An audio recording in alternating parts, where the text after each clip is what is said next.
Bueno, vamos a trabajar hoy con el concepto de intervalos de concavidad y puntos de inflexión. Vamos a resolver el ejercicio 19A y el 19D. Pero antes de empezar a trabajar, vamos a recordar un poquito la parte teórica correspondiente a este tema.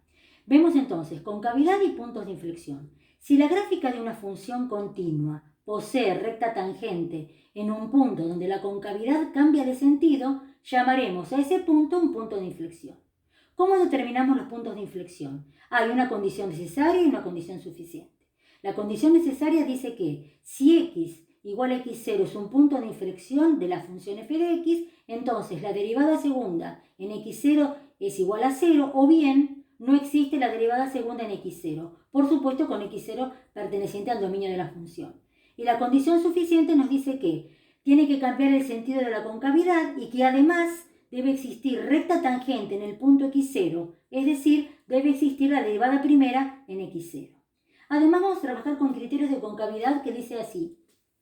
Si f de x es una función cuya derivada segunda existe en el intervalo AB, si la derivada segunda es mayor que 0 para todo x perteneciente al intervalo abierto AB, entonces f de x es cóncava hacia arriba en ese intervalo. Si la derivada segunda es menor que 0 para todo x perteneciente al intervalo abierto AB, decimos entonces que f de x es cóncava hacia abajo en AB.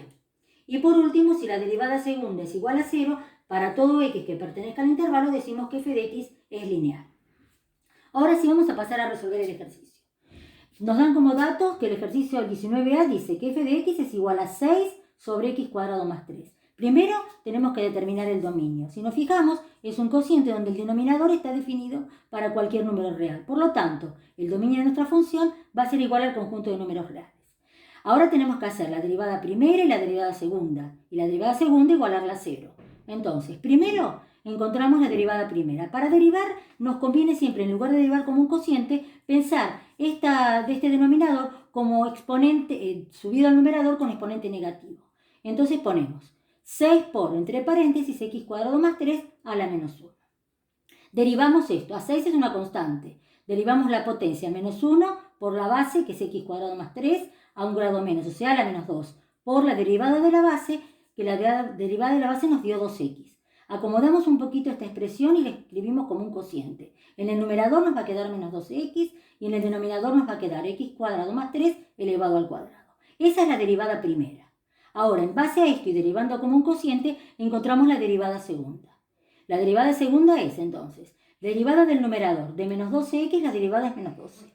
Por el denominador sin derivar, menos derivada, el numerador sin derivar, por la derivada del denominador. El denominador es una potencia, entonces, bajamos el exponente 2 por la base a un grado menos, es decir, x cuadrado más 3 elevado a la 1, por la derivada de la base, que sería 2x.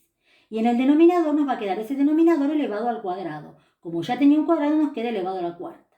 Para reducir la expresión no nos conviene aplicar distributivo, nos conviene fijarnos si se puede sacar factor común a alguna de las expresiones que aparezca para de alguna manera cancelar con la que está en el denominador. Y si nos fijamos, la expresión x cuadrado más 3 aparece en este término y aparece en este. Entonces la sacamos como factor común. ¿Qué nos va a quedar dentro del corchete? Menos 12 que multiplica x cuadrado más 3 más 48x cuadrado. Y en el denominador nos queda x cuadrado más 3 elevado a la cuarta. ¿Pero qué hacemos? Este factor que lo sacamos como factor común, lo simplificamos con el exponente 4 y nos va a quedar en el numerador 36x cuadrado menos 36. Y en el denominador x cuadrado más 3 elevado al cubo. Esta es nuestra derivada segunda. Entonces nos fijamos, los puntos de inflexión había que buscarlos igualando a 0 la derivada segunda o bien aquellos puntos para los cuales, perteneciendo a la función, la derivada segunda no existía. En este caso existe la derivada segunda para cualquier punto, porque el denominador es un número real, ¿sí? Por más valor que le demos a x. Entonces nosotros lo que hacemos es igualar el numerador. Una vez que igualamos el numerador, nos va a quedar x cuadrado igual a 1. Ese x cuadrado tomamos valor absoluto y nos quedan dos posibles puntos. Estos son las dos posibles abscisas de los puntos de inflexión si es que existen. Bien. Ahora esa sería la condición necesaria. Para la condición suficiente vamos a analizar primero el cambio de concavidad. Entonces, el eje real va a quedar dividido en tres intervalos. Desde menos infinito a menos 1, de menos 1 a 1 y de 1 a más infinito. Vamos a tomar cualquier punto que pertenezca a ese intervalo y vamos a analizar el signo que tenga la derivada segunda en ese punto. Si tomamos el menos 2 que pertenece a este intervalo, vemos que la derivada segunda nos da mayor que 0. Quiere decir que f de x es cóncava hacia arriba en el intervalo menos infinito menos 1. Tomamos un punto que pertenezca al intervalo menos 1, 1, por ejemplo 0,1.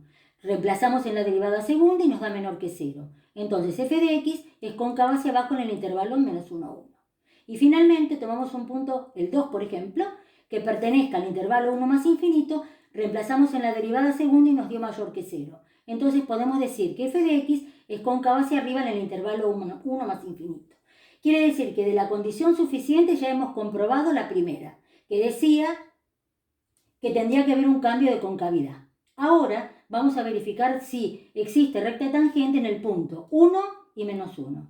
Nos fijamos entonces, para que exista recta tangente en 1 y menos 1, tiene que existir la derivada primera. Y si reemplazamos en nuestra derivada primera por el número 1, vemos realmente que existe la derivada primera en 1, y si reemplazamos por menos 1, también existe la derivada primera en 1. Por lo tanto, los puntos menos 1, 1 son las abscisas de los puntos de inflexión.